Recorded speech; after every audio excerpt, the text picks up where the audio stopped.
Aujourd'hui, je vais vous parler d'un sujet qu'on voit souvent sur les réseaux sociaux, qui sont les poils le long de la tige de la tomate. Beaucoup de jardiniers ont souvent cette confusion-là, sur Internet aussi. On vous dira toujours que c'est des racines. En fait, c'est absolument pas des racines. C'est ce qu'on appelle des trichomes glandulaires. On va voir à quoi ça sert aujourd'hui. Bienvenue sur ma chaîne. Je m'appelle Louis, j'ai deux passions. C'est mon jardin et mes lapins.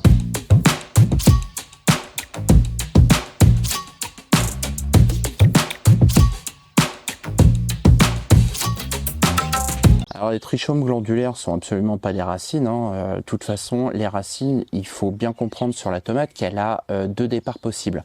Soit au niveau des entrenœuds. Alors un entrenœud, c'est le départ entre la feuille et la tige principale. Ou alors entre deux départs de feuilles, ici. Alors, une des fonctions du trichome glandulaire, c'est la protection par rapport aux prédateurs.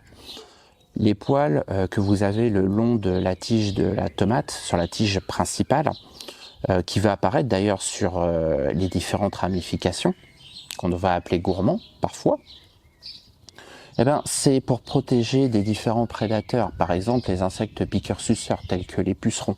Les pucerons vont avoir du mal à se glisser entre les poils pour accéder à la tige principale. Ils vont préférer à s'attaquer aux feuilles. C'est pour ça que quand on a des attaques de pucerons, en général, c'est sur les feuilles. Une des autres fonctions du trichome glandulaire, c'est aussi une protection contre l'environnement.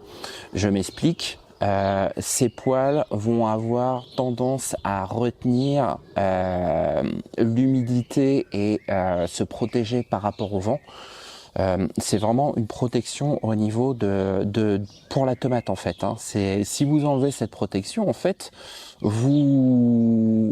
elle a plus cette protection là par rapport à l'humidité ou autre et c'est pas bon pour elle.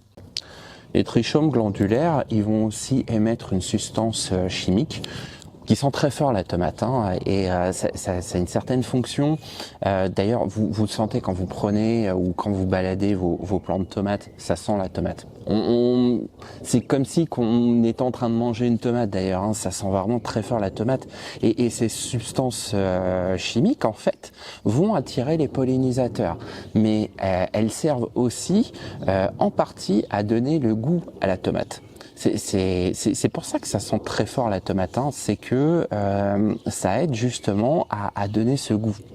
Alors pourquoi tout le monde pense que c'est des racines? Parce qu'en fait on va utiliser un biais cognitif qui s'appelle un biais de confirmation. Le biais de confirmation, en fait, ça nous donne l'impression que c'est des racines. Et une fois qu'on enterre le pied de tomate, il va faire de nouvelles racines. Donc CQFD, on se dit que c'est des racines, mais ça ne fonctionne pas du tout comme ça.